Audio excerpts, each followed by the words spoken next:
Recently, I was reading about a series of instructional videos you can get on almost any subject in the world. It's called Lessons from the Master. And the idea is that you can get coaching from the world's leading authority on whatever it is you want to learn about or improve at. And I was thinking about who would you go to ask who was history's leading expert on small groups or small community life. I think hands down the answer would be Jesus. I mean, who would you go to for coaching on how to create a life-changing, life-shaping, life-giving, life-forming small group or community? Hands down, it's Jesus. When Jesus was thinking about how to extend his movement and his dream beyond his physical life on earth, he did one thing. He didn't start a country. He didn't form an army. He didn't create a university or an institution or a corporation. He didn't endow a foundation. He started a small group, and it had a real small curriculum. In Mark chapter 3, verse 13, it says, Jesus went up to the hills and invited those he wanted with him, and they came to him. So he settled on 12. He designated them apostles, meaning sent out ones. And the plan was to be simple. It was the be with Jesus plan, and then he would send them out. Now, why did he do that? Well, he understood that's how lives are changed. That's where character gets shaped. So from the very beginning of the Jesus movement, it was a small group movement, and the main curriculum was the be with plan, the be with Jesus. They would learn together, study together, pray together, argue together, forgive together, and Jesus would be with them. When they tried to serve God, Jesus would be with them. When they failed, he would be with them. When they were sick, he would be with them. When they were discouraged, when they were confused, he would be with them to help. He would be with them to celebrate when they got something right, and he'd be with them to clean up the mess when they got things wrong. They would walk through life together, and the plan was be with Jesus. Then he was teaching them how to be with each other. What happens in the book of Acts is that members of Jesus' original small group finally said, I think we see the point. It's first being with Jesus, doing life together with him, and then being sent out and taking what Jesus taught us and sharing that with others. And under the guidance of the Holy Spirit, then we're going to start new groups, and we'll have them do the Be With Jesus plan and the Be With Each Other plan, and we'll see how it works. So we're told in the book of Acts, chapter 2, verse 42, they devoted themselves to fellowship. Fellowship is a fabulous word that's been cheapened in our day, but it describes a real, authentic, small group of people with who you do life together. You laugh together, you cry together, you celebrate together, you share with them, serve them, give to them, you receive from them. They devoted themselves to that in the New Testament church. Verse 46 of Acts 2. Every day they continued to meet together. They broke bread in their homes and ate with glad and sincere hearts. Now that tells us something about the nature of the Be With plan as they played it out in the early church. If you go through Acts, you'll see that what is most often spoken of are little groups, little communities, clusters of believers who got together in homes. In Acts, it talks about the house of a man named Jason, the house of a man named Titus Justus, Philip's house, Lydia's house, the house of a Philippian jailer, the house of Mary, the mother of John. That's where people met. When the New Testament letter writers sent greetings to believers, if you read, they greeted believers at the house of Priscilla and Aquila, or believers at the house of Aristobulus, believers at the house of Narcissus. That's a group for recovering egomaniacs. Believers at the house of Nympha and Onesiphorus and Archippus. How about Anne and John and Pete and Bill? In the New Testament, the idea was not that you had home groups that were optional. Home groups were the church. That was it. They didn't have buildings of any kind for over 300 years. Sometimes in Jerusalem, they met in the temple courts. Other times, they didn't even have that. Their basic plan was the Be With plan, And that plan hadn't changed. The Holy Spirit did not say sometime later in church history, okay, guys, now we're going to switch things and start another way of thinking about church. So that when you talk about church, all you think about is one big building you go to once a week, or for some of you, once a month.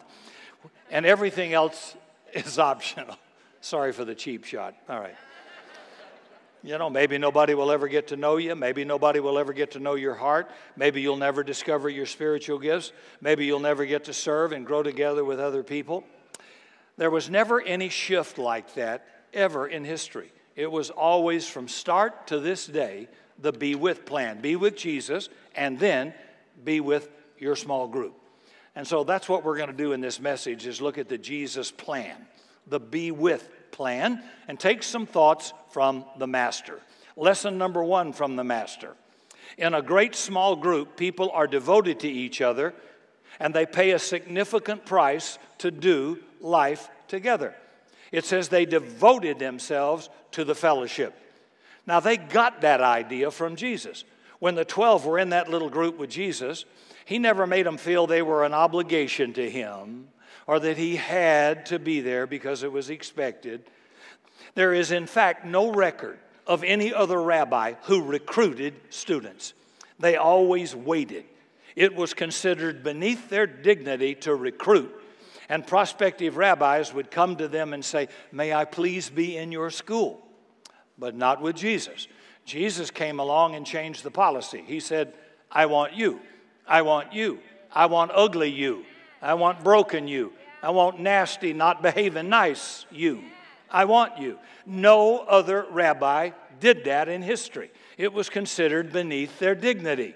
Jesus did it. And can you imagine what they must have felt to feel that somebody wants you? That's a powerful dynamic. Jesus said, "I want you to be my friend. I want to do life together with you."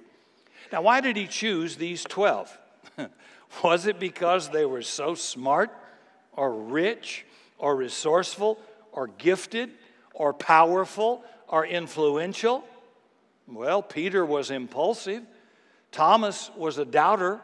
Judas was greedy. James and John were ladder climbers, name droppers. There was a man named Simon who was a zealot. He hated tax collectors. And then Jesus chose a guy named Matthew who was a tax collector, which means he hated zealots who hated tax collectors. I'll guarantee you one of their biggest questions, whether spoken or unspoken to Jesus, was, why on earth did you choose him or her? See, part of what was going on was Jesus was trying to teach them something. His little community is not a place where you get to be around people who are all beautiful and healthy and normal, whatever that is. It's where you learn from Jesus how to love people who are as junked up and sinful and messed up and struggling as you are, as I am. That's never going to change. That's just life. You know, here's a key. Experts in small group life say the number one killer of small groups is not a busy schedule. It's not doctrinal disagreement. It is primarily what is called extra grace required people. Somebody who talks too much. Somebody who doesn't get it. Somebody who isn't smooth. Somebody who belongs to the wrong political party. Someone who reminds you of a relative you don't want to be reminded of. Every group has one, an extra grace required person. And if you look around your group and you cannot identify that person, it's you. So there's this little group with these EGRs in it, and Jesus believes in them. He prays for them. He serves them. He washes their feet. It was like he wanted to be with them, and he was glad when they got together. Nobody had ever loved them like that. That was not the culture of that day. And after 3 years of that, they were shaped by that love, because love always shapes lives.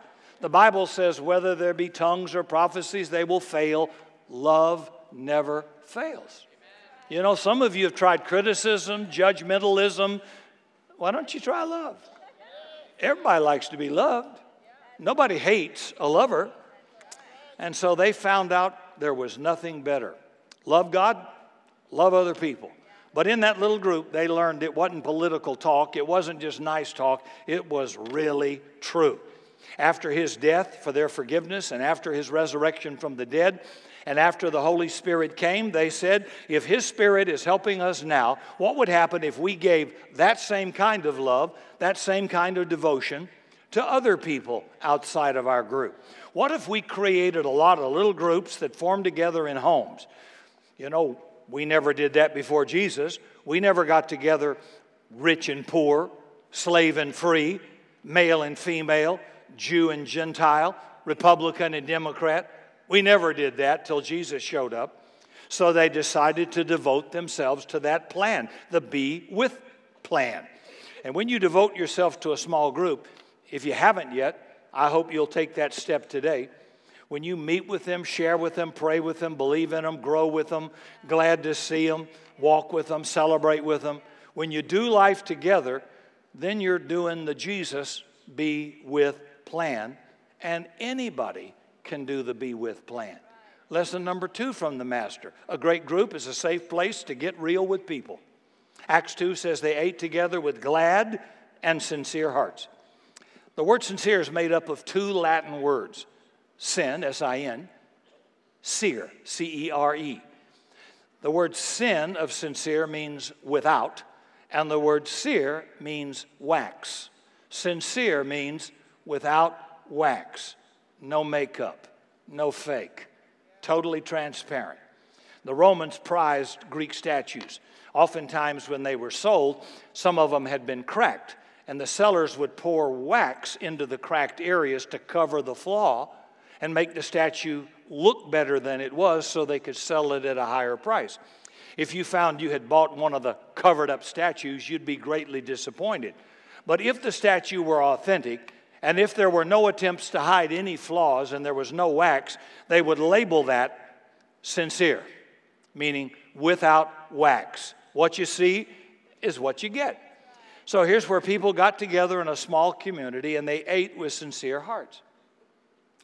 I don't get many compliments, but something once in a while I do. And I really appreciate it if it's sincere. And somebody outside of our church was saying, you know, you are outside just like you are inside. In other words, what I say and do here isn't any different than what I say or do outside. It's without wax. Sometimes that's good. Sometimes my wife doesn't think that's real good. But it is what you get. I personally love people like that. They're without guile, like Nathaniel. Jesus said, well, he might be wrong, but he's totally honest and open. He's without guile. I can take care of him. I'll fix him later, but I love a guy who's not fake. Christianity's loaded with fakes. Fake preachers, fake people, fake deacons, fake authorities. It's just loaded with fake. The country, politics, celebrity, fake, fake, fake, fake, fake. Plastic, makeup, everything else. You don't know what you're going to get till wedding night. You don't know. I don't know. That's not in my notes. I just threw that in. See, that's just Rick. So here they are, and they're with Jesus, and they follow this incredible leader, and that's where they get the idea about being real, about being transparent. So whatever was going on with Jesus, they found out about it. When he was sad, they saw him cry. When he was tired, they saw him leave the crowd and go sleep. When he was troubled, they heard him say, now my soul is troubled, my sorrow overwhelms me. They heard him say, I no longer call you servants because a servant doesn't know his master's business, but I call you friends, for everything that I learned from my Father, I have made known to you. That's in John 15. See, Jesus was the most transparent human being they had ever been around. He talked a lot about how people, especially religious people, often try to look good on the outside, but their inner life is really different with a lot of hiding, a lot of wax going on. He said, we're not going to do that. We're going to do the be with each other plan. We're going to be real. No posturing with us. They must have loved being part of a little community like that. There's this fascinating passage in Paul's letter to the Corinthian church where he gives them a picture from the Old Testament. Moses has been with God on Mount Sinai talking to him face to face. When Moses comes down from the mountain, it says his face glowed. Now, even in our day, when people are really excited, Their faces kind of shine or beam. People always use one, I guess, adjective to describe a bride. They say, oh, she looks so radiant. They never say that about a groom. Nobody cares what the groom looks like. He's like a hood ornament on the car. You know, he's there for decoration. Nobody cares. But they always say that about a bride. And Moses' face was radiant. It impressed people. They said, wow, he's a really spiritual guy. He's been with God. And the word spread. Moses has got a shiny face. When they looked at him, everybody said, wow. And Moses kind of liked hearing, wow. Then one morning he wakes up, looks in the mirror, and notices my face ain't shining like it did before. It's starting to fade. And he knows if people start to see that, they're going to be less impressed with him. And he wouldn't be so special anymore. And they wouldn't say wow so much anymore. So the text says in 2 Corinthians 3:13, Moses put a veil over his face to keep the Israelites from gazing at it while the radiance was fading away. He wanted them to think he was more spiritually radiant than he really was. So he walked around with a veil, makeup, wax. We don't know how long he wore it. We don't know when he finally decided to take the dumb thing off. My guess is probably when his wife said to him, Moses, will you take off that stupid veil? You're not fooling anybody. And personally, I'm glad your face doesn't glow anymore. I can't sleep at night. It's like going to bed with a flashlight. Take off the veil, Moses. And whatever prompted it, he finally did take it off. And it must have been a relief just to be plain old Moses. Paul goes on to say in 2 Corinthians 3, verse 12, since we have the promise of God's love and acceptance through what Jesus has done for us, not what you've done, but through what Jesus has done for us, we can live with an unveiled face. No hiding, no makeup, no wax. This is what I am with good and bad and fallen stuff, no veil. We're very bold. With unveiled faces, we reflect God's glory. And by the way, the only way you can reflect God's glory is with an unveiled face. A great group where it's safe to be the real you. I wonder, have we met the real you? Or who your mother wants you to be?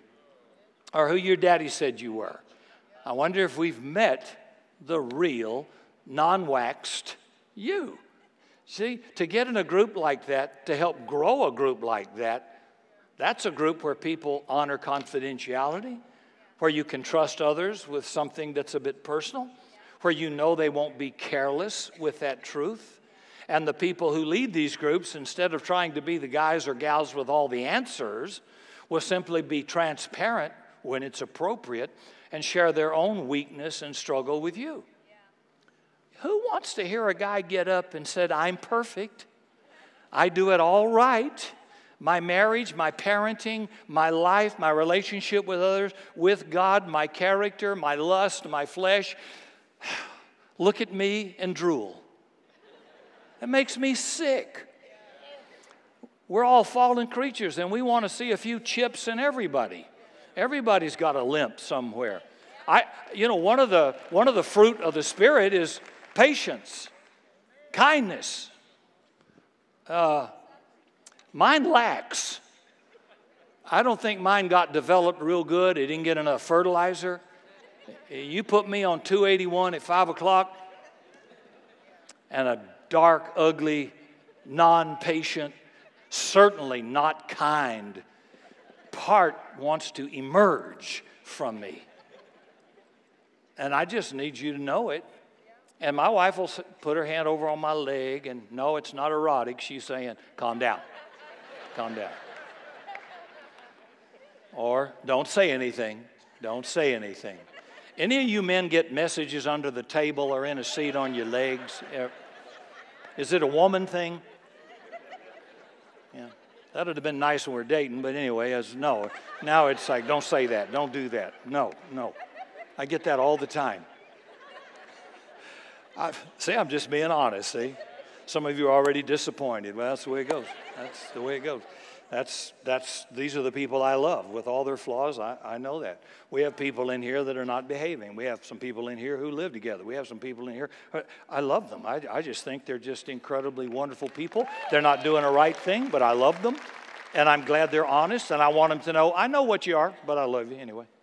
I know what you're doing is wrong, but I love you anyway. Come here, give me a hug. I love you.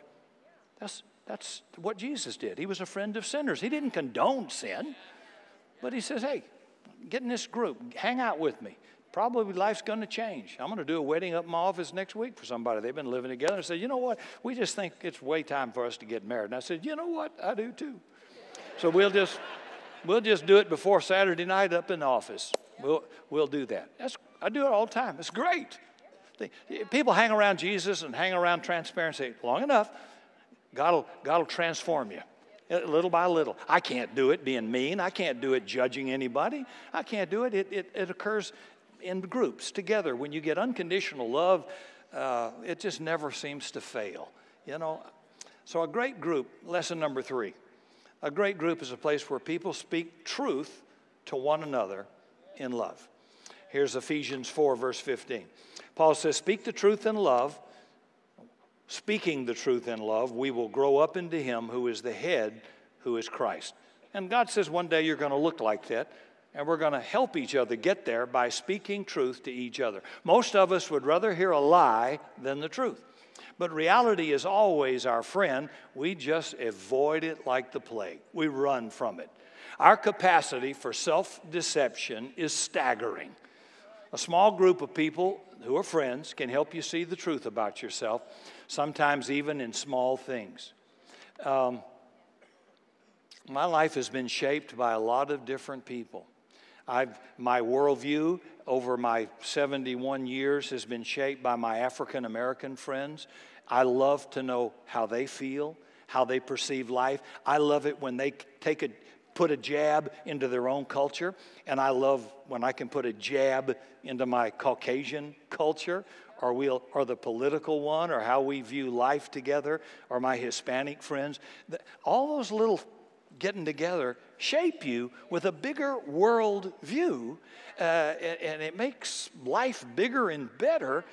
And then I've been with people who were good in leadership and people who were good in marriage, and little by little, probably slower than most, I've been transformed and made a little better. Oh, I'm not finished, I know that, but I'm saying I've come a long way based on the people that I'm with, and I'm thinking, who are you with? You know, here's a fact. You can run faster alone, but you can run farther together. And I'm saying, get connected. I want to be in this race till I die. I remember Rick. He used to nothing. He still is. He still is. I'll used to nothing. I'm going to finish strong, and I want you to finish strong. God wants us all to finish strong. It's a good thing. But you got to be around some smart people. Who's shaping you? If the people you're with and you got your little group, whether it's an official church group or it's your little hangout party group, if they're not where you want to go, then for crying out loud, how are you ever going to get there? How are you ever going to get there? I don't get it. If you got on an airplane and I said we're going to Atlanta, but you wanted to go to Dallas, wouldn't you want to get off the airplane? Well, thank you. That's why when you get on an airplane, they say, welcome aboard flight 1810 to Dallas. If that's not your final destination, get off the airplane. And you don't go by and kick the door of the pilot and cuss him as you leave. You're grateful. You want to go to Atlanta.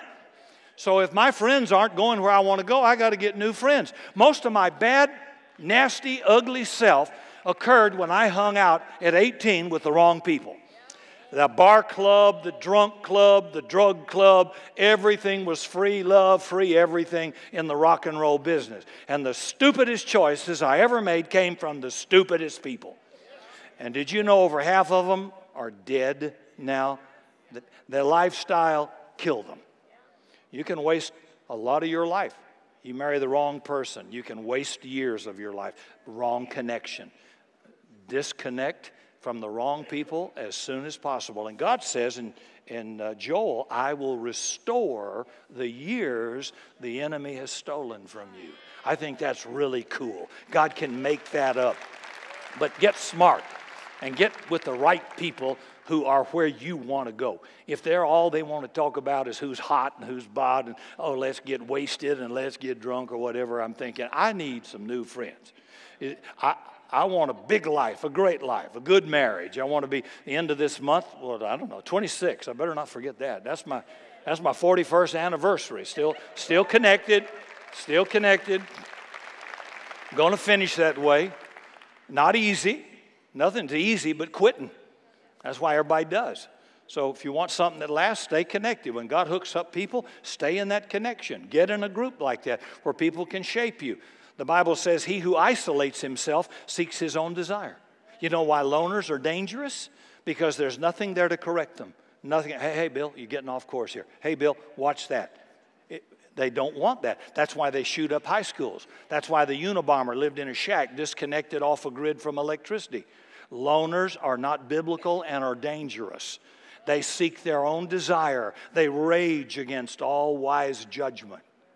Proverbs 19. That came from God, not an American to read it. God says God doesn't want you isolated. He wants you connected, and it's for your good. And so you can become all that you want to be. So, in this kind of a community, people would say, where'd we get this idea? Being truthful. They got it from Jesus. I love this.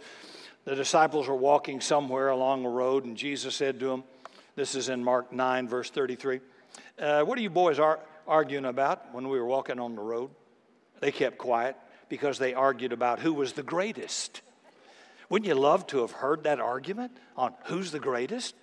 But Jesus, who knows what's going on, asked, hey guys, what were you talking about? They're all looking down at the ground saying, the Cowboys, nothing much.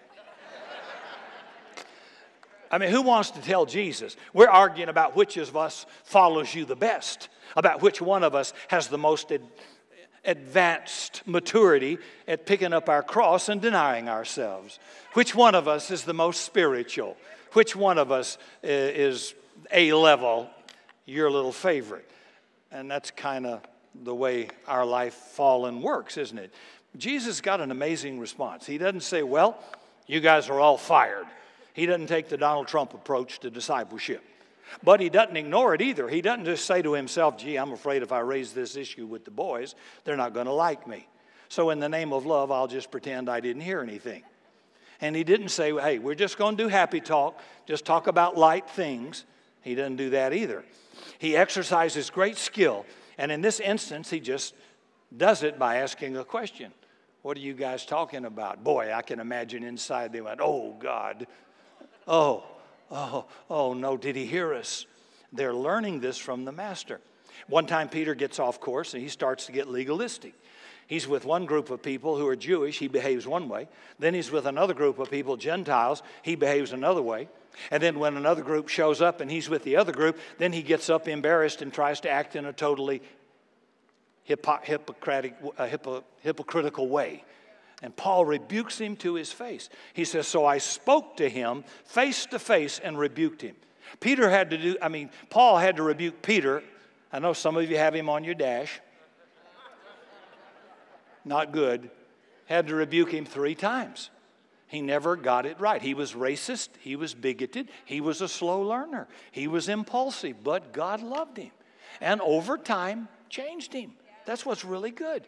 But he had to speak the truth and said, Peter, you're out of order. You cannot behave this way. You're creating confusion for everybody.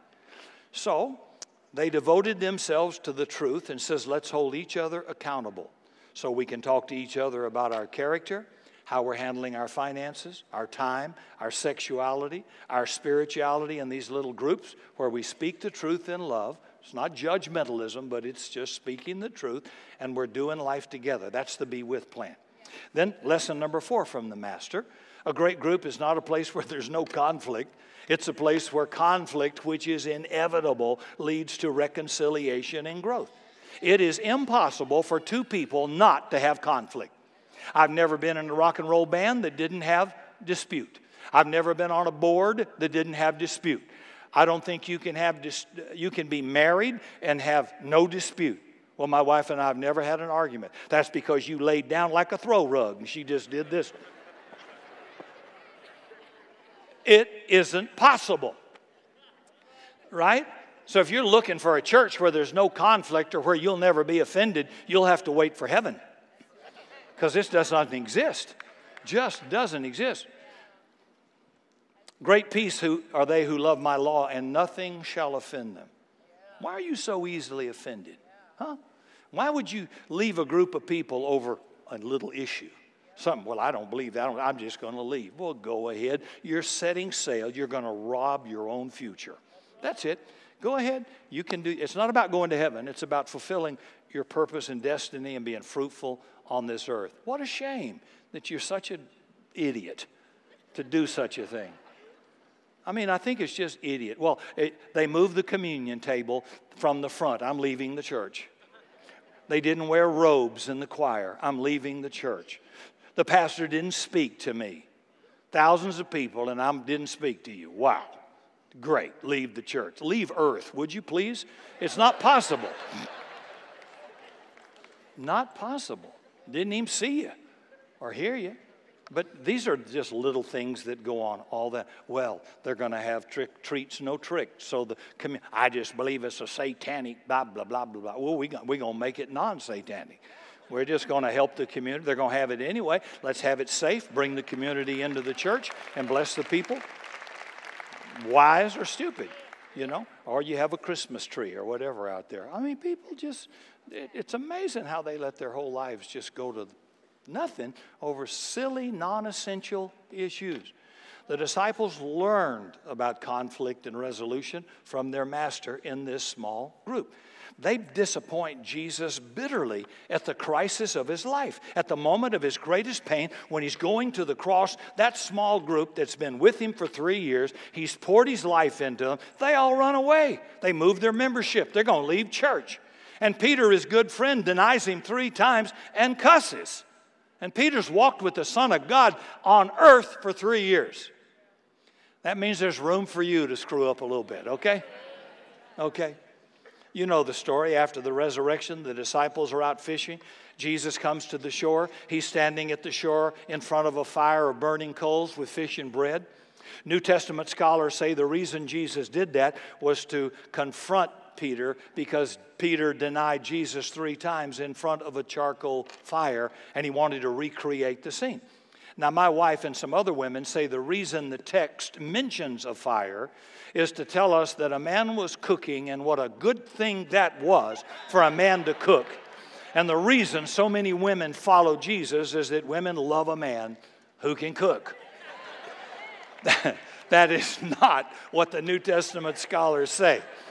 They say Jesus is recreating that scene where Peter denied him 3 times. And then Jesus says, Peter, do you love me? And he forces Peter to say 3 times, I love you, I love you, I love you. And Peter knows he's been reconciled. He knows it. But the conflict wasn't brushed under the rug. It wasn't like, let's never talk about it again. It was reconciled in this small group, this new kind of a community. There's a legend, can't prove it's true, that in subsequent years, if somebody wanted to taunt Peter, they would do it by crowing like a rooster, just to remind him of what he had done. So it says in Luke 22, Peter, before the rooster crows, you will deny me 3 times. But good old Peter knows he's been reconciled. He's been forgiven. He's accepted. He remembered that. And he carries that with him the rest of his life. When he's writing to another small group many years later, here's what he says in 1 Peter chapter 3. Live in harmony with one another. Be sympathetic. Love as brothers. Be compassionate and humble. Don't repay evil with evil or insult with insult, but blessing. And then Peter says, I know. I've been there, done that, and got a t-shirt. I learned from the master. Last lesson and we're through. Great groups always have a mission beyond themselves. The plan was be with Jesus and then be with each other, and then Jesus would send them out. So the 12 had said, I'm kind of imagining, what if the 12 had said, we like being together so much, we don't want to go out. We just want to keep all this to us 4 and no more. Well, I wouldn't be here. You wouldn't be here. Jesus' plan has always been for him to be present with his followers and to spread his presence and joy and love through the whole world. And that's why we have so many little groups around Summit who serve. That's the Be With plan. Now, I'm going to send you out. And he does that with the first group. So I've often thought, reminiscing in my mind, what it must have been like when that first group got reunited in heaven, because that really does happen. You will be reunited. And one by one, as they went to heaven, John is the last one. He's an old man living in exile on the island of Patmos. And now they're all finally together before Jesus in heaven, and they remember when they were young men. And Jesus said, I'll make you fishers of men. Well, they gave him their lives, good and bad. And then one day, now they're with him, and they want to know, did we do well? And Jesus said, I told you, no one who gives up anything to follow me, father, mother, brother, sister, houses, land, will receive 100-fold in this life and in the one to come. And they think to themselves, wouldn't you? What if I had said no? What if when that young carpenter turned rabbi came to me and said, I want you? What if I'd have said no? What made Jesus' small group, the greatest small group in history, was the leader, Jesus. And here's what's amazing. In Matthew 18, Jesus said, where 2 or 3 of you go together in my name, there I am. I'll be with you when you're together. That's the Be With plan. You come together in my name, devote yourself to each other. I promise I'll be right there with you. Some of you are not in a little group like that, and I need to tell you, you need to get in one.